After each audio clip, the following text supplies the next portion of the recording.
Hello, and welcome to the talk, How Volunteering Can Benefit Kids and Contribute to Them. We're glad to have you here. My name is Nathan, and I am the founder of Games for Love, which some of you may or may not have heard of before, but we are a 501c3 charity that's dedicated to easing suffering of children, saving lives, and creating sustainability for kids. So how we do that is through 6 core programs, which go alongside of the age range of a child. We have 3 programs specifically dedicated to children 0 to 18, which is our GFLX program, which gets kids into the hospital or gets gaming and distraction therapy needs into hospitals. We have our One Up Life Bridge program, which will save lives of children in developing countries, because if you're not aware, in most developing countries, you have to have money up front to be able to be seen by hospitals. And that's why we created One Up Life Bridge, which is a fund that is able to help and save the lives of children there.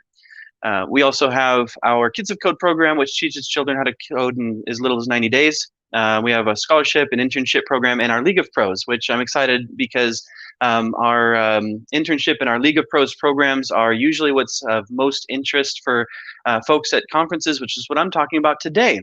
Our League of Pros are professionals in the industry that want to give back to kids and want to be a part of something bigger than themselves, want to leave a legacy. And Games for Love allows everyone to be able to do that by volunteering their time with being a part of a charity. And one of the big questions when we founded this was, well, where can I go to give my time? If I don't want to just give my money, I have expertise, I have skills, I have talents, and I want to be able to give them to charity. I want to be able to help kids. How do I do that? And that was the foundational question that I was asking myself. And it wasn't until I was watching a celebrity softball game, and a prominent athlete got up and spoke, and he said, I get to do what I love to do. And by doing what I love to do, I'm able to give back to the greater good more than I ever could have in my days of athletics. And when that was said, I was like, but why isn't that in gaming? Why isn't that in tech? And so I started going out and trying to figure out, is that a thing? I went to several really prominent members of the gaming industry and the community, and I said, is this a thing? Is there other things like this out there? Didn't exist. And so it was always the same story. It was like, as soon as I would share this, and the same thing after that basically was said was, this is incredible, wonderful idea. I want to be a part of it, needs to happen. And that was just the resounding thing that kept being spoken over and over and over again as I was talking to folks. And here we are almost 3 years later. So Games for Love is that. And what we're going to talk a bit about today is, how does volunteering time at Games for Love or with GFL benefit kids? And typically what you look at from any type of product or anything that's being released, and kind of before going into this, I need to kind of mention that our interns and our League of Pros are working together to create games, apps, and technology that's going to go out into the broader marketplace. It's going to be released publicly with the intent to make revenue. Those revenues then go back to generating the impact for the kids in our other programs. So what you're looking at here is that a volunteer decides to help. They work on a project with us. That finished product then gets shipped and released, which, if you're not aware, we just released Shield Spells Sword, which is an Alexa game. If you have an Alexa, we just released it on the 3rd. And you'd be able to say, Alexa, I'm going to turn off mine because it's going to beep. Alexa, play or open Shield Spells Sword. And you'd be able to play. It's a free game. It just opens up on your Alexa, and you'd be able to check it out. But once that project is shipped, it makes some revenue. Any revenue that comes in from that goes back to helping kids in our programs. So that's a little look at one of the pieces here on what we've created and what we've developed. So revenues to go towards GFL programs that benefit kids. It's all the programs that I kind of spent a little bit of time talking about at the very beginning.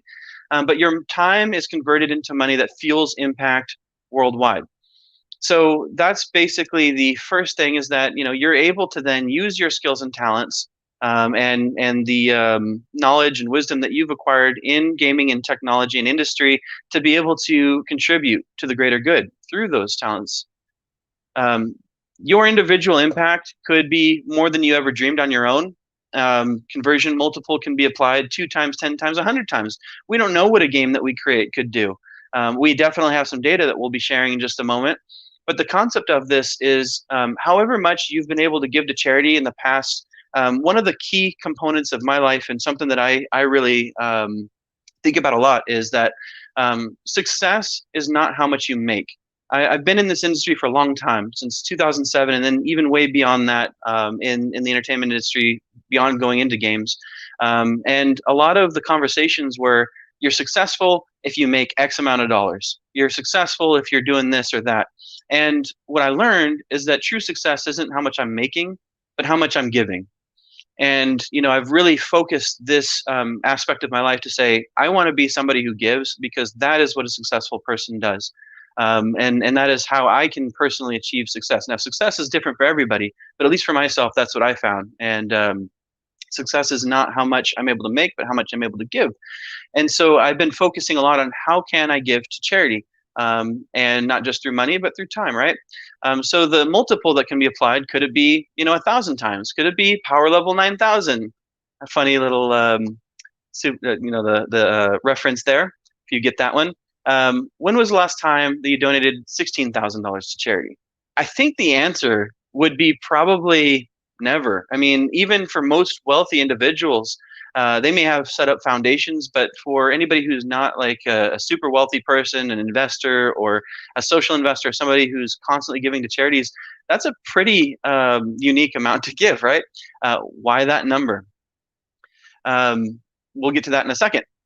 What if a project fails? So one of the common questions that we've seen is, well, wait a second, you're creating games. What happens if you make a game, you release it out there, and it does nothing? Well, that's why we created something called the Game Review Board.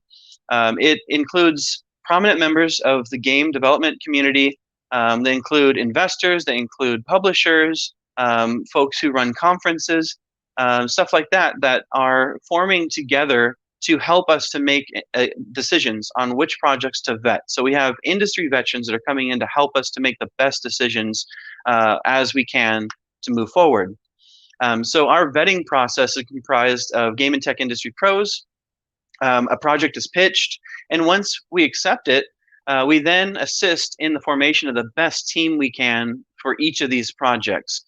So we have a very robust recruiting team that goes out and looks for volunteers. We have an incredible community that's talking to their friends and family about it and saying, hey, we have this new game coming out. I'm going to be a part of it. Do you want to join me? So it's very similar in concept to what you might be experienced with like a game jam, where everybody's like, hey, we're going to get together and we're going to make this thing, and we're going to do it for whatever reason. We just want experience or whatever. But in this particular sense, it's for charity. You're actually able to help kids at the end of this thing, which makes it really awesome. So the team works on the game. There's a trusted producer over each project to keep it moving forward and communicate progress and needs with the Game Review Board. To become a producer with GFL, volunteers must have hit a certain rank within our organization. We just don't let everybody run a team. You have to have had some experience with us so that we can know that you're going to be great at this and do a great job and actually be productive with the team. And that includes some things like shipping 2 titles with GFL, or proven track record that basically takes a game from concept to release, and the team works on the game until that project is ready. So professional benefits of volunteering with Games for Love. First of all, we're 100% remote. You can do this from anywhere. As long as you have a laptop, or you're able to help us in some capacity through wherever you are. You might be on an island in Hawaii. You might be in Alaska. You might be in Kazakhstan, which we have some volunteers from. So it could be literally anywhere in the world. As long as you have an internet connection and an access to help, you can definitely be a part of this. You can level up your skills. There's networking opportunities. There's other professionals that are in these teams, and there's other interns that are part of these teams that you can connect with. You're able to be a part of our passionate community of game devs.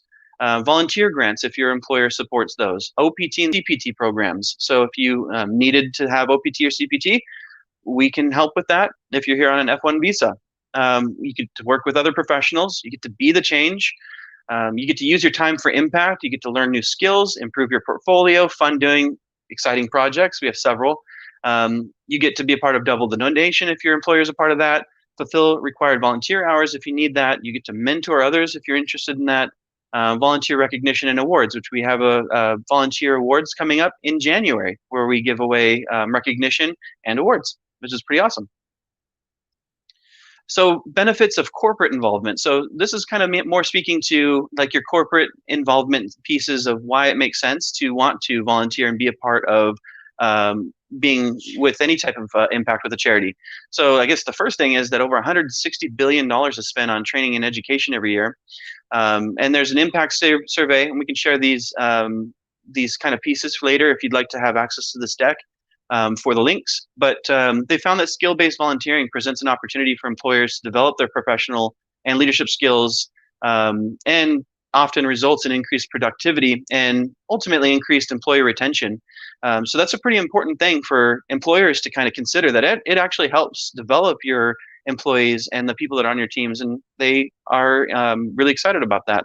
There's less turnover, 57% than there's 80% less likely to resign with employees that are engaged rather than those who are disengaged. Roughly 40 million fluctuation for companies that have volunteer programs, obviously as a part of their main kind of source of what they do, to be able to work with charities or at least have their employees volunteer time, usually because those employees feel like they're able to connect what they do back to something greater than themselves, and that always helps.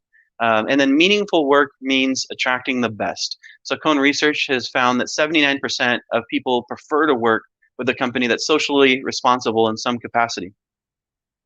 So this is some basic kind of notes, but I think bigger than anything, you're connecting to something that I call purpose, right? In human nature, we desire the opportunity in most cases to be a part of something bigger than ourselves, for something that lasts. You can kind of look at this as legacy. You can kind of look at it as like mentorship, leaving something for the next generation. And here in gaming, it's something that we've definitely done. We have a legacy here in gaming as an industry and technology to pass on to those younger than ourselves. And we have an incredible legacy, and it's something that we can actually build and do some incredible things with. So purpose is really at the heart of why people want to do this, but also generosity. Our culture is one of giving, sharing, donating, and generosity. And the true measure of success, which I already talked about a bit earlier, is not how much you're making or keeping, but how much you're able to give. So Games for Love, and just kind of speaking to a few of our core values and something that we are a part of and doing right now, is we're on a mission and we have a vision to positively impact the lives of 10 million children in 5 years through our programs. What that looks like is it's a stair-step program. We're going to come a bit shy because of 2020 with COVID and hospitals being shut down. I think we'll end up the year at about 250,000 kids that we've been able to impact as a result of our programs. And actually what's really cool is that in year 2 here for 2021, we've actually, because of COVID, we've been able to turn our programs remote, which requires less time for us to go into these hospitals in person. So where we started the year with about 27 hospitals, we're ending the year with about 187 that we're working with, and looking at more than 200, both domestically and internationally, by the end of, or by Q1 of 2021. So we're super excited about this. So we've actually positioned ourselves to be at a place where we're going to probably get to 2 million plus children impacted next year, which is well ahead of our projections. And by the end of this 5-year plan, we're going to stair step every year. We want to be able to reach 3 million children every year after that 5-year plan, to be able to reach a total of 10 million children within 5 years.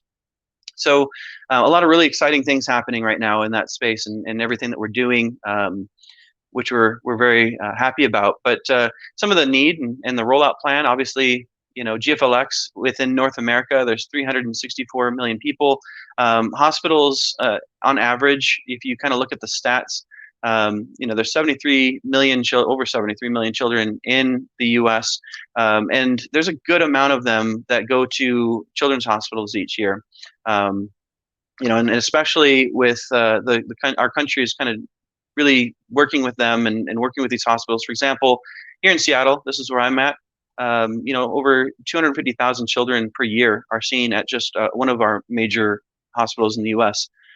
Philippines is where we're piloting One Up Life Bridge. Kind of speaking about One Up Life Bridge right now, we're rolling this out. We've been rolling this out over this year. We were able to re-engage our program since COVID as of October. We were able to save the life of one child in October, and we were able to go back in November. And as a part of November, we were able to help 14 children in one hospital right now is kind of the one that's letting us come in. And we were able to save the lives of 13 children, which may not be alive today if Games for Love did not exist. So I am incredibly proud and incredibly excited for the trajectory of what we're doing there, and that's expanding out as we go, as COVID will permit. We expect that over 2021, we'll be able to help more than 1,500 children and saving more than 1,000 children next year. It might be even greater. It just depends on funding and being able to do that. We're looking at Brazil as a possible next target beyond that for our One Up Life Bridge. But we're still evaluating which countries that we can go into. It's pretty expensive to set up in any country, but we're really excited about expanding out, and we're having the ability to do that now. I believe that we will be able to help the entire north.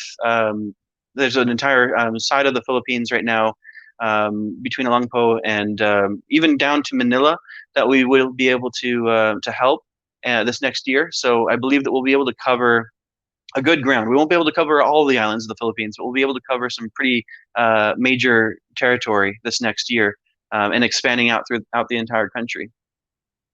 So allocation of funds. How does it get distributed? So I think the first thing to kind of mention is here at Games for Love, super transparent. It's part of our culture. Like, we don't have any problem sharing our numbers. We have nothing to hide. Everything that we're doing is extremely important to share everything as we can.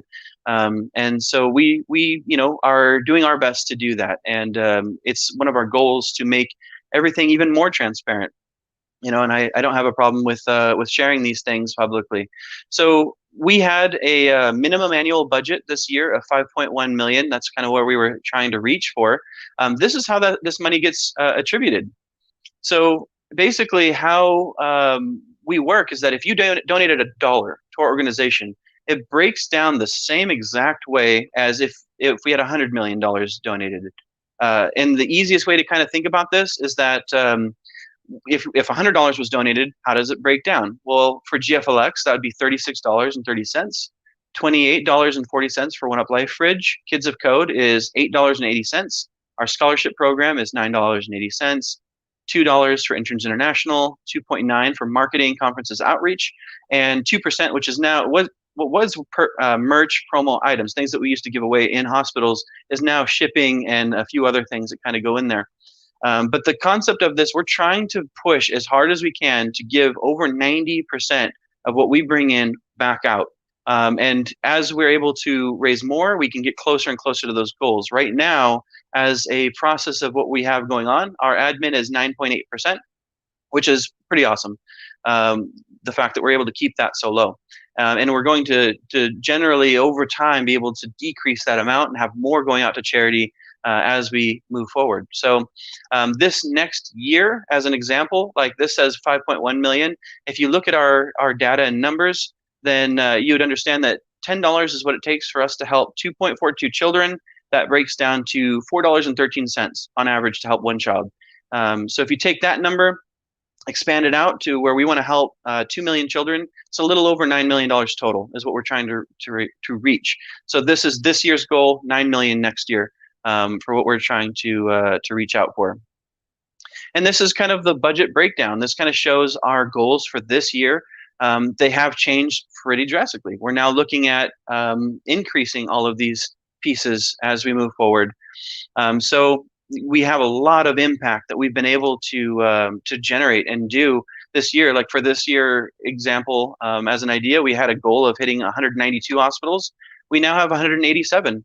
And we do have Amazon wish lists available for those 187 that you would be able to go to. And we were able to give you links to be able to help the hospitals in your area if you wanted to directly, without going necessarily through Games for Love directly to do that. However, we do encourage that when you do that, that you give items that can be reused. Things like Play-Doh, kinetic sand is a frequent ask of most hospitals. But as you can imagine, once it's used once, there's no way for the hospital to clean that. And so they basically just give it to that one child. So if you want something that's really sustainable and will stay in the hospital for a long time, focus on things like consoles, maybe iPads, controllers, things like that that can actually be used for a long period of time, which is our goal. Our goal is to get things into the hospital that really matters.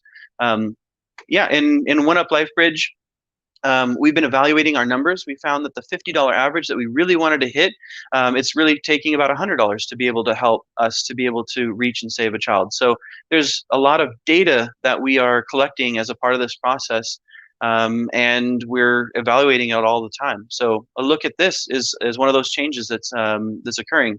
Our scholarships program is another example. We started off with thinking, oh, let's do $2,500 per scholarship. Now it's $500 per scholarship, so we can give more. We can increase that amount up to $2,500 if we want to. But this all helps us to help children that are going through our programs bridge those gaps. And we're just trying to help transition children from one program to another. And this is how we create an ecosystem of support for life.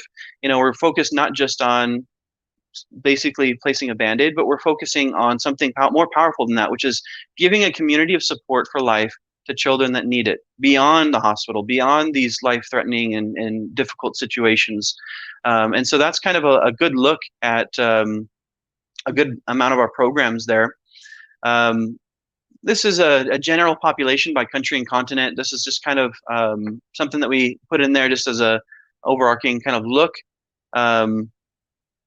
But overall, that does end the talk for today. But hopefully I answered all the questions that how we're able to help. I guess the one piece of data that was missing for some reason from the slide, I'm not sure how that was missed, but the reason why the $16,000 number is there is because STEAM on average, at least from the data and statistics that we're able to find, obviously they're pretty tight on that. The average right now is about 16,000 average earned per game. So that was the reason why that number exists. So that is when a team comes together, we release a game on Steam, which we do have a game releasing, I believe at the end or mid this month. We're looking forward towards. So anyhow, that is concluding my talk, and we can open this up for Q&A. Hey, Nathan, thank you. It's awesome, man. So we've got a question coming in, and then I've got more of them that have been sent to me because not everybody wants to ask a question in a big public forum. But so first and foremost, when someone wants to volunteer, what kind of time commitment are you looking at? Yeah, that's a great question. Typically, we ask for about, it kind of depends on your time. So whatever time you have available is great. If you have an hour, you have an hour. If you have 20 hours, you have 20 hours, right? What we found, the average person that works at a major corporate partner, you may be looking at like a Microsoft, Adobe, an indie game studio, folks that are already employed, they're typically spending about 5 hours a week. That's the average for anybody who's currently employed full-time. So I'm just going to go full disclosure here. I'm obviously working with you all. I'm on that game review board, and I can say it's one of those things that it's like you pointed out earlier with the dollar amount. People aren't always able to, donate money straight up. And people aren't always in a situation where they have a skill set that's like, oh, I can make this awesome ice sculpture that you can auction off. In the game industry, we have really weird specialties. It's like, well, I'm a data scientist and I'm not sure how I can donate that. What you've got is fantastic because we can actually donate what we know and what we have, and it helps people. And that's the interesting part. And we get to sit in on these meetings and see these things get pitched, and we get to give feedback, but it's absolutely, it's rewarding. God, I hate using that word, but it is. It's just like, it sounds so cheesy, but when you can sit down and say, okay, look, I may not be able to cut you a check for $200, or I may not be able to send you, spend a weekend canvassing a neighborhood or something like that, but I can come in and, act as a producer or give feedback on a design process or things like that. It's really good. experience for us all, and it makes us feel useful. And that's the thing. And I know it sounds weird because it sounds weird for me to say it, but it does. It's like, here's a way that we can use the random obtuse skills that we have, and we actually do something to help people. So, just to give people a better idea of what it means, that's what it means. It means you don't have to do anything you don't already do. You're just doing it for somebody else, and you get to feel good a little later. All right. So we've got more questions coming in. So how experienced do volunteers need to be? I'd love to join, but I'm still fairly new to game development. Wonderful question. And so in that particular sense, that's the exact reason why we created our internship program. So really our ecosystem, even though we do help children in hospitals, is not closed off to only being able to help children in hospitals or in very serious situations. We have other points of openings that you can come into, like our internship. It's a voluntary internship, but you can join.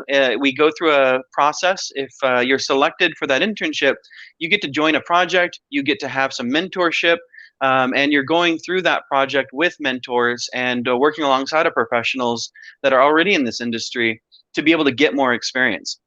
So that is really the power of this ecosystem, is that we're helping. That whole sustainability piece of our mission is really helping everyone that we can, going through our programs, having this internship in place, giving them mentorship, and then giving them opportunities to speak to and get to the larger opportunities out there to be able to get that experience, and then go talk to your bigger companies out there to be able to have a space. Most companies, as we can all agree, if you have that experience, you can say, hey, I worked with Games for Love on this title, and you can show that that title's been released. That gives you so much more leverage in an interview, and gives you a leg up with any other new grads or anybody that doesn't have as much experience. So it's a very powerful thing to be able to do and to have that on your resume. And I will absolutely second that, because I speak to colleges and even high schools, and I'm the one that looks at the instructors and goes, don't expect me to be the one that tells you to go get a degree to do what we do, because and that's ironic because I actually sit on the board of a few universities and colleges, but that is, if we want to get away from the feel good side of it for a second, and if we need to reflect on that selfish, we have to get ahead in the world side, having experience and being able to be linked with shipped game is huge. It's really does. Dan brought it up earlier in one of the sessions. It's like 90% of the developers out there, and yes, I'm completely making up that statistic. I have no data behind it, but I have a pretty good guess, haven't actually shipped something. So when you go into an interview and you're like, maybe it's not like the biggest game out there, but I have been a part of something that shipped, that's a huge perk. All right. So one question before I get to the next question, where can people go to actually sign up to get more information or to volunteer? Absolutely. Another great question. What we have is what we call the onboarding experience. Typically, you would apply through maybe one of our roles that we have listed either on the website or what have you. But for this community and this group, I'm comfortable with giving you our direct link. You go to gamesforlove.org/OBX. O as in Oscar, B as in boy, X as in xylophone. That is our onboarding experience and training platform for new volunteers. You just go to that, you go through it. It's a little more than an hour. This is actually one of the talks on that experience, and it gives you everything that you need to know to be able to get started and being able to contribute. And then as soon as you get done with that, you end up and you land on our Discord and we get you involved. All right. So for somebody in North Carolina, OBX means something completely different. That's why I gave you that weird look. That's the weird little 3-letter acronym they use for the Outer Banks. And so gotcha. All the people that live on the Outer Banks have those like European country stickers, but the 3 letters they have are OBX. Oh, funny. All right. So we've got a question. Can you see the questions coming in, Nathan? I can see them when you list them on the form here. I guess I don't know where to go. I can see it. I'm in the middle of something, so I can't post it up there. From Greech over on Twitter, are you open to putting Games for Love logo in a video game to help raise awareness for the organization. Jay may know why I'm asking this. I mean, I do, but I don't want to spoil it. Go ahead. Yeah, I would say that that's certainly something that's, we've been talking with a lot of developers and publishers, and there's a lot of different ways that like companies, developers and publishers are able to help. As a matter of fact, we have an entire deck for developers and publishers that is something that we can share. So if you want to reach out later, you would certainly be able to do that. Actually, let me get to the last slide. This is my email right here, and our information. There we go. There you go. Just Nathan@gamesforlove.org. You can reach out to me, and I'll get you in contact with Zara, who runs our developer relations program, and should be able to connect you right in and help you out. But we've had developers that have been interested in doing things like creating a digital asset and then putting it in their store for a limited time and selling that and then donating the proceeds. We've had lots of really cool things. We've had, we've had like the influencer programs for different streamers that want to help us, and so the influencers of that game will play that game and then raise money for charity. There's a lot of really cool things that we've been a part of, and there's lots of different ways that companies can get involved and help if they want to. And we can certainly give you this deck. We're happy to share our developer publisher deck, which is what I was alluding to here. Goes over a lot of that, all the cool different ways that companies can get involved. Bottom line, Mike, don't worry about it. You know a guy. We'll get you set up on that side. So, I want to go into a little more detail because you did ship the Spell Shield sword. Did I get that? I even got the order right. And it's a really cool game. Go into a little more detail on how that came about, between the volunteers that were working on it, the new folks that were involved, the mentors. Talk a little bit more about that development process. Yeah, it's really cool. So basically, just kind of give you some background into Shield Spell Sword, and while that's actually while I'm talking about it, I'll throw the trailer up here so you can kind of see it while I'm talking about it.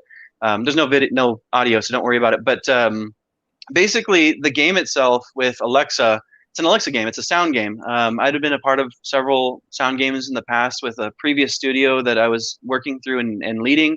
And we were part of the Alexa team that brought about 3 different games at the very beginning launch.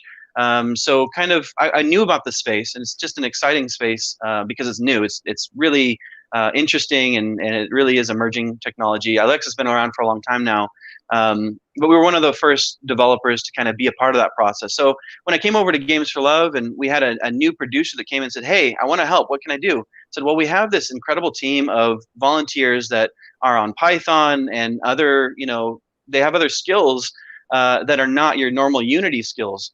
We have folks that maybe have experience with AWS. They have experience on Python. They have some other cool development points as well, but they weren't able to contribute on our normal games. And so when this producer came in, he said, you know what?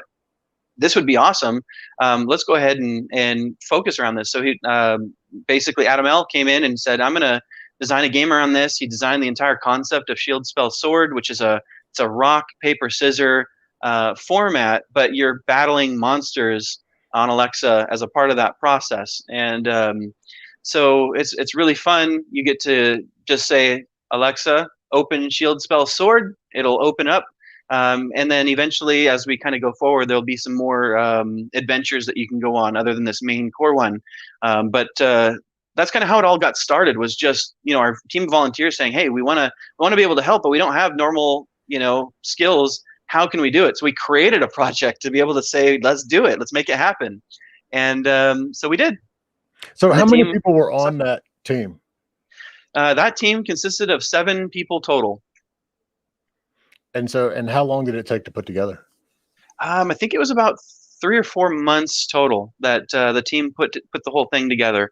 If we wanted to look at like conception to release, probably about 5 months, because we had it waiting for about a month and a half to be able to take it to the next step with marketing. Because we, fortunately for enough for us, we were able to get some marketing and help to really push the game. And we had some. You may have, if anybody here was a part of the launch pad for Pocket Gamer, this game actually made it on Launchpad, and they were able to show it as a part of the process. So we wanted to make sure that we had included that in a part of our marketing plan. And that's one of the things that I liked about this whole program as well. You're not making games and just like throwing them up on a flash site somewhere. I mean, these are quote unquote real games. They go through the same sort of vetting process, distribution. You even run them through a green light meeting where there's people like me that sit there and say, yes, this is a good idea. No, this isn't a good idea. This isn't a good idea.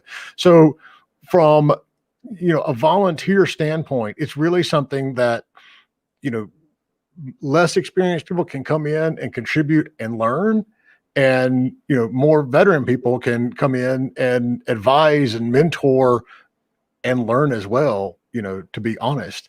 But it's not like this is only sectioned off for, it's like, if you haven't spent 5 years doing UX design, then don't bother applying. It's really good along those routes. So how do you anticipate growing this? How big do you want it to get? Is it something that you're going to keep at a finite size, or where do you want it to go in the next 2 years? I mean, that's a great question. So we've been talking a lot about this internally on where do we see this going and how can it grow? What are we planning on doing? So we've been really focused on community building, being able to not just make this like a place where you're given tasks and you're doing things, but a warm community of a place that you can come meet people.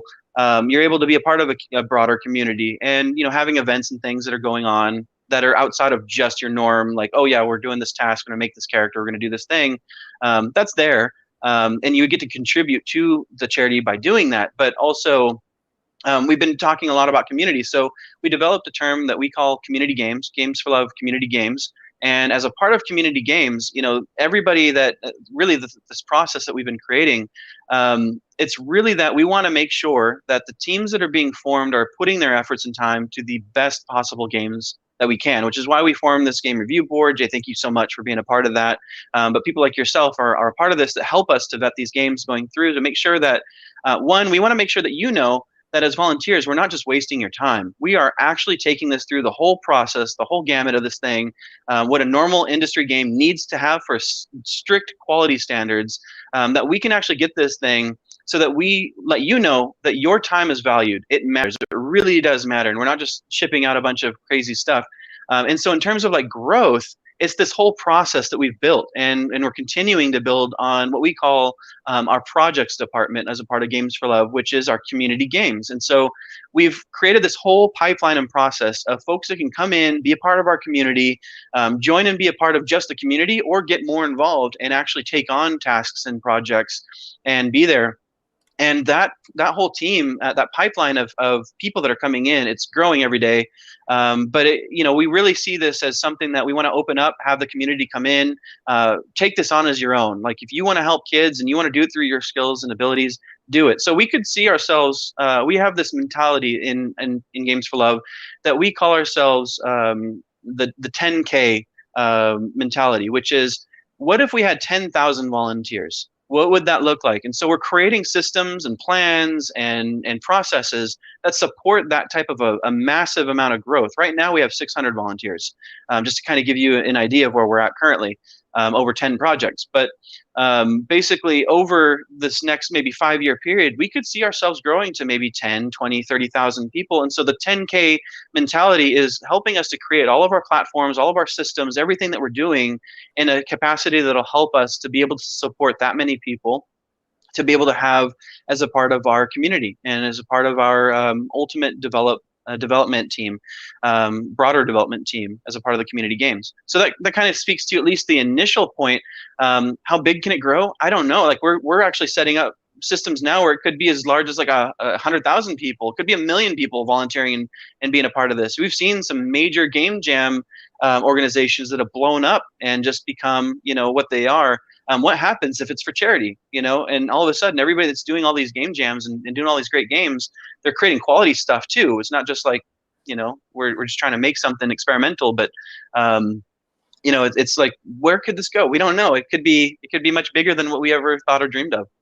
So, I mean, that brings up a really good question. Say someone didn't think about coming in and volunteering as an engineer or as a producer or whatever, but they were in a game jam and they want to pitch their game jam to you to have the group take over to get to a bigger point. I mean, is that something that is okay? I mean, is that something you want to look at? Yeah, I would say that, and we've talked to a few game jams in the past where the games that have been developed, the top games have a chance to pitch to our game review board. We've talked about having maybe an internal jam to help vet some different projects that of our own community that wants to get together and make games and then take a look at them. We're very interested in that. I think any game that's gotten to a certain point in a jam, I think a lot of folks, a lot of us, I'm a part of this community. I've developed games and been a part of art and programming and everything where it's like, that was a great concept. Man, wouldn't that be awesome if we took this just a little bit further? And I think that that's really cool. Like, we'd love to be able to vet those and bring them in and have somebody pitch it and bring it through to our game review board to see if it can get green lighted. And I think at base minimum, it helps you to know that it's a viable project that you've worked on. It really is validating for your own personal knowledge.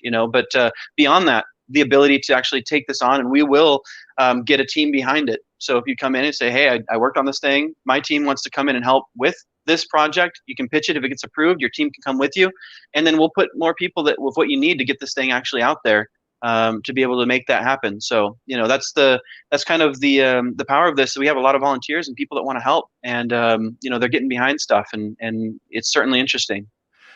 Well, yeah. Disclaimer though, this is not a method to get your game made so you can get rich. This That is is true. something that when you come in, you are, acknowledging that what happens from that point on is going to go to charity. So Right.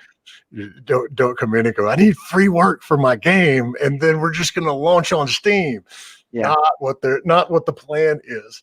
Um, Yeah. I just really love this, and as somebody who I do get asked quite frequently. It's like, hey, will you be on this board, or will you? And when you approached me, I grilled you on it. I was like, okay, what is this? Tell me what I'm getting into. And it's one of those unique things that I'm very happy to be able to contribute what's left of my mind at this point to, being able to help. So, I mean, kudos to you. Even if you do have a Florida State grad running your production, I'm not holding that against you at all.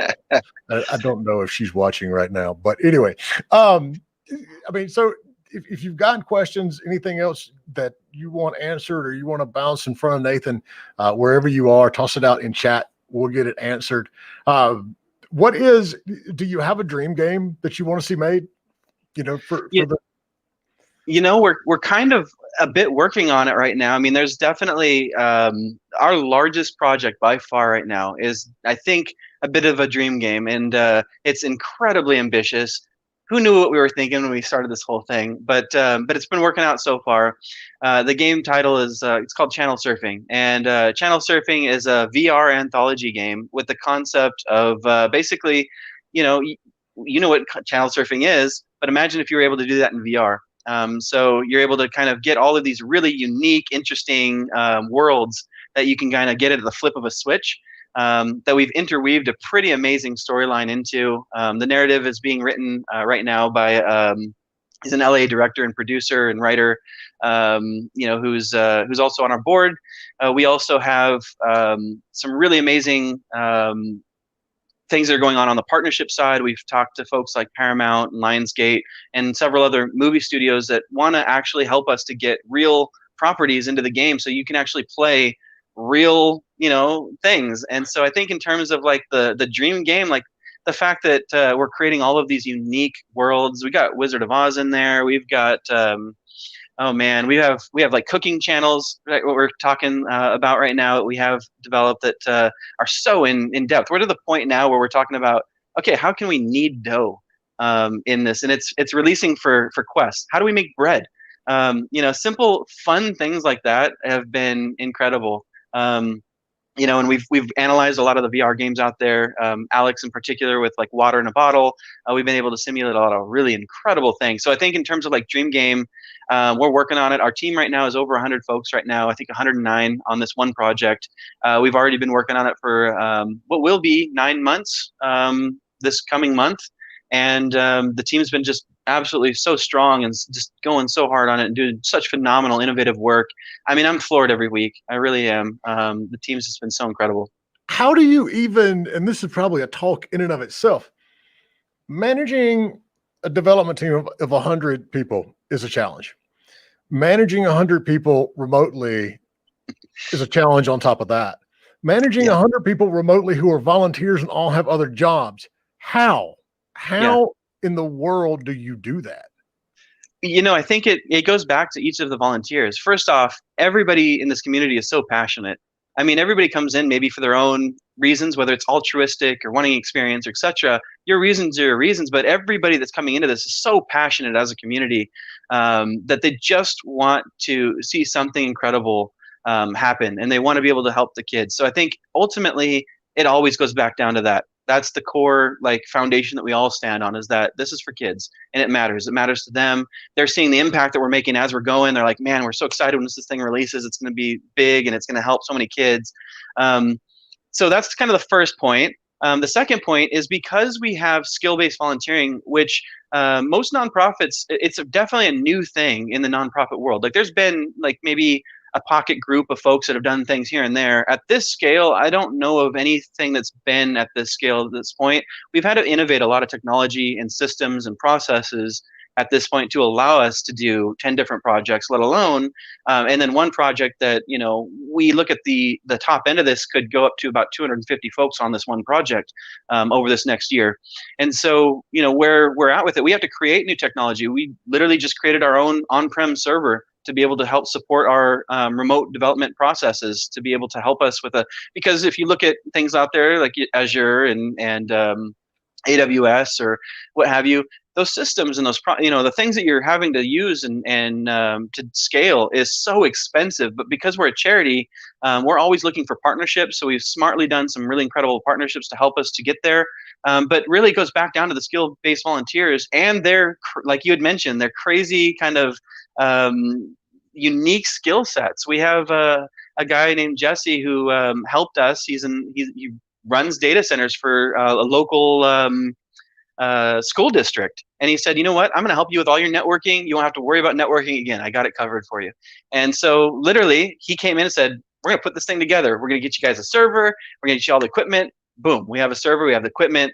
Our team is testing right now this whole solution to see if we can pull it off, which we've been using Unity Teams. And Unity's been an incredible partner up to this point as well, and still going to be a great partner. But basically, we've been looking at other solutions and how can we speed up our process. If you only have 30 minutes to develop with us or be a part of this, how do we speed up each of our volunteers' time so their time is really being used well and validated? So whereas previously you might have to sync a project for like an hour, we'll be able to get it down to like maybe 10, 15 minutes. You got 30 minutes, awesome. You can sync it, spend 30 minutes on it, and then off you go. You're able to do other things in your day, and so we're trying to really get it down to like bite-sized increments. So I think if anything, that's probably the key to success is one, the passion of the community. Two, really having the planning of being able to break things down into just little bite-sized chunks that everybody can actually digest. Not biting off more than we can chew. Really analyzing each other's skills, understanding through peer reviews and things like that how and what these folks can do, proper management of everybody's time. Like there's a lot of stuff that goes into this beyond just the technology to be able to do it, that are the soft skills of people and just working with these people, trying to keep everybody engaged through simple methods like just encouraging everybody and appreciating them. Like that goes a long way. And then delivering the news of when we're making major impact. Like all of those things really keep everybody engaged and passionate and continuing to help. So yeah, it probably does go into its own talk, but there's a lot to kind of unpack there on so many different levels. But this has been so much fun. And several other projects have kind of spun off from channel surfing. We're working on I don't know how much I can share, but we've been working on 2D games inside of a 3D environment, so it's game inception. There's been a few games out there that have come out like that, but we're working on an entire working arcade with a bunch of 2D games in this 3D environment that you'd be able to play. So the depth of what we're doing is really fun. So people that are working on small pixel games, you might think a small pixel game probably can't do much. It's just something I worked on a game jam. Hey, guess what? we got a 3D, we got a virtual arcade, a VR arcade inside of our game that we could probably plug those into, so to help with the making the experience. Actually, one of our games came out of Game Jam that we worked on further and then put in there. So, those are all things that are really awesome that it's possible to do. But yeah, I mean, that's what I'd say. You're doing good stuff, dude. That's the biggest part of it. And I don't want to keep you, and we are at our time. So, I will say thank you. And if anyone has questions, want to talk further with Nathan, he's on our Discord. He's been around. He knows it. Just pop into chat, drop your question in either, the post-session chat or the new post-session voice hangout we have. And so with that, I mean, that's it. Day 2 is a wrap. We've got one more day left. Let me pull up my cheat sheet here. We've got coming up tomorrow. That's tons and tons of people's names. So we're going to start off with what could quite possibly be the most academic name I have yet had on this show, run by 2 very smart women, Nika Noor and Sarah Spears from the IGDA Foundation, are going to be talking about designing global virtual exchanges for aspiring diverse developers in online spaces. I feel smarter just having read that, So, and then we're going to follow that up. Gwen Frey and Junie are going to be doing a fireside chat talking about Gwen's career and what she's done. And she's recently just won the AT&T Unlock Challenge last week that I was a part of. So that'll be interesting. Our friend Renee, the executive director from the IGDA, is going to be here discussing why 2020 kind of sucks and the IGDA is working to make it better. We've got more talks coming from Joni Kraut, Richard, I'm going to crucify your name. I'm not even going to try it. From Acapara, Joni's the head of Women in Games International. Tom Biscaglia is going to be here talking about the art of negotiation. We've got Alexis Biro from Terra Localizations on a really good talk that I think a lot of developers don't realize that they need to hear, how to localize accordingly, a quick guide on localization, markets, and genres. So if you're not sure what to localize your game into, that's one to be there for. Dwayne Waite Jr. from Shell Games is going to be talking about building an influencer marketing program. And then myself and Peter from Exis Interactive are going to wrap up the day with all these shit they don't tell you about game development, episode 2, the reshitting. So we're going to rant and go for an hour or so at the end of the day tomorrow. So join us, check it out. If you missed anything today and you want to go back and watch it, it's on our YouTube page, youtube.com/c/indie game business. Everything's there. Nathan, thank you so much. And thanks everybody for being around. And that's it. All right, take care. Tomorrow. Bye.